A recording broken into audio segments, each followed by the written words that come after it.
এক ফোনে একাধিক অ্যাপস কিভাবে ইউজ করবেন। তো এই ভিডিওটার জন্য আমাকে অনেকেই রিকোয়েস্ট করেছিলেন। দেখতে পাচ্ছেন আমি মেসেঞ্জার ২টা ইউজ করছি। তো এই কাজটা করার জন্য প্রথমে কি করবেন, যাদের ফোনে সাধারণত ডুয়েল অ্যাপস, এই অ্যাপসটা ইন্ডিভিজুয়ালি আছে আগে থেকেই, তাদের ক্ষেত্রে প্রথমত আমি দেখাচ্ছি, তাদের এক্সট্রা কোনো অ্যাপসের ইনস্টল করার দরকার নাই। যাদের নাই তাদের ক্ষেত্রে ইনস্টল করতে হবে। তো ডুয়াল অ্যাপস এখানে আমি চলে আসলাম। আসার পরে এখানে মেসেঞ্জার এবং হোয়াটসঅ্যাপ আছে। তো আমি ইচ্ছা মতো একটা মেসেঞ্জারকে ক্লোন করে দেখাচ্ছি। এটাকে ক্লোনিং বলা হয় বা ক্লোন বলে। তো জাস্ট এখানে মেসেঞ্জারে ক্লিক করার সাথে সাথে আমার মেসেঞ্জার কিন্তু ২টা হয়ে গেছে।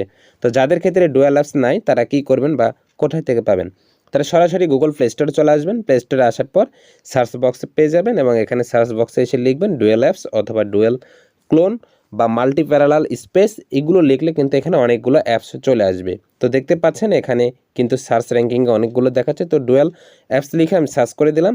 তো দেখতে পাচ্ছেন মাল্টি স্পেস প্রো, তারপর হচ্ছে ডুয়াল অ্যাপস, এখানে অসংখ্য অ্যাপস আছে। প্রথমে আপনারা এগুলো ইনস্টল করবেন।